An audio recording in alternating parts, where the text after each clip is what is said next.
Bonjour à toutes et à tous, ravi de vous retrouver à l'UGC Léal et ce matin j'ai le plaisir d'être en compagnie d'Éric Lagesse. Éric, ravi de te retrouver en plus pour annoncer une bonne nouvelle, c'est que Total. Enquête sur un scandale d'État qui démarre nettement en tête avec Nettement 70 entrées. 71 entrées, absolument. Alors déjà c'est une belle surprise parce que c'est vrai qu'on sait que le marché est compliqué en ce moment, que ça fait longtemps, vous le savez, vous qui nous suivez assidûment, qu'on n'a pas forcément des très bons chiffres à ce 9h. Il n'y avait pas de présentation d'équipe. Non. Et pour autant, voilà, c'est un très bon résultat. Absolument. Moi, je voudrais que tu reviennes justement sur ce qui s'est passé ces dernières semaines. Est-ce que tu as senti comme ça quelque chose qui montait un petit peu? Oui, clairement. En fait, clairement, sur déjà la bande-annonce, quand on l'a lancée, on a eu des retours formidables sur la bande-annonce, des retours formidables sur l'affiche. Après, il y a eu une grande série d'avant-premières UGC, qui sont des avant-premières, ce que j'appelle des avant-premières sèches, donc c'est-à-dire sans équipe, sans personne. On voyait que les chiffres, quand même, étaient très conséquents. Et du coup, voilà, moi, je n'osais même pas espérer 70 ce matin. Je me disais, si on fait 50, c'est déjà formidable.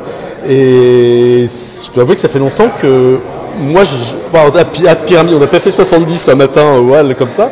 Et même sur les chiffres qu'on voit tout le temps, sur un film indépendant français, parce que ça reste un film indépendant français, casté certes, mais ambitieux, et donc c'est beaucoup de bonheur ce matin.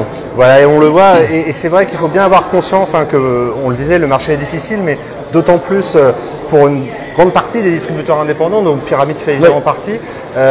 On l'a dit ces derniers mois, voilà, certains films n'ont pas du tout atteint leurs objectifs. Ce film-là, comment vous l'avez placé dans le calendrier? Parce que dans un contexte comme celui-ci, c'est jamais évident d'arriver à cette date. Le placement, c'est un de ces films qui devait déjà sortir quasiment il y a un an.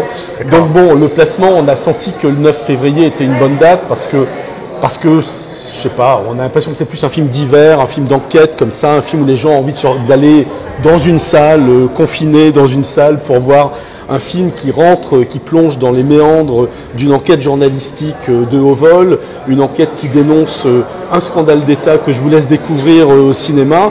Et c'est un film très vertigineux, donc qui allie aussi bien le côté thriller, évidemment, parce qu'il y a un thriller sous-jacent, et le côté enquête à la Spotlight, à la Pentagon Papers, etc., mais à la française, parce que c'est pas du tout un film qui est filmé à l'américaine. Peretti, il a fait Une vie violente, il a fait Les Apaches, ce qui étaient tous les deux des films extraordinaires et des films ambitieux. Et celui-là, a une visée un peu plus populaire de par son cast, avec un sujet passionnant. C'est une histoire vraie, c'est une histoire qui s'est passée en 2016 et qui est toujours pas aujourd'hui totalement résolue. Donc le film est inspiré de cette histoire et il est passionnant. Et justement, le fait que Pyramide se soit investi dans ce projet, c'est par fidélité au réalisateur? Totalement. D'accord. Oui. On a fait Les Apaches, on a fait Une vie violente. Qui avait plutôt d'ailleurs bien fonctionné. Une vie violente avait très bien marché. Et Une vie violente reste, ce qui me fait très plaisir en tant que distributeur, c'est quand des films comme ça restent dans la tête des gens et que, je sais pas, on me parle encore d'Une vie violente en me disant quel film extraordinaire, je l'ai revu sur Arte, je l'ai revu là, je l'ai revu là. Et en effet, ça reste un film, les films de Peretti restent ancrés dans la tête des gens, dans leur chair, et j'espère que celui-là sera la même chose. Tu parlais des avant-premières UGC tout à l'heure, il y a eu d'autres avant-premières en présence d'équipe qui n'étaient pas pour le coup des avant-premières sèches. Comment ça s'est... Moi j'appelle ça sèche, je sais pas si non mais c'est le terme adéquat.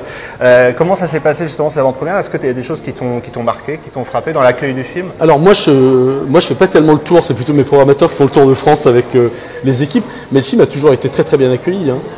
Et c'est vrai que les avant-premières avec équipe étaient encore meilleures, évidemment.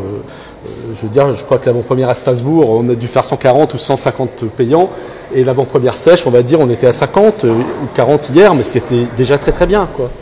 En tout cas, il faut y aller à partir d'aujourd'hui. Un film exceptionnel avec un superbe casting. 18 copies à Paris et 194 copies sur la France. Voilà, donc il y en a pour tout le monde. La combinaison idéale pour pouvoir le voir près de chez vous. Merci beaucoup, merci. Éric. On vous souhaite évidemment une suite de carrière sur ce bon élan, ce bon et on croise les doigts. Merci beaucoup. De mercredi. À très vite sur Débrief. Merci.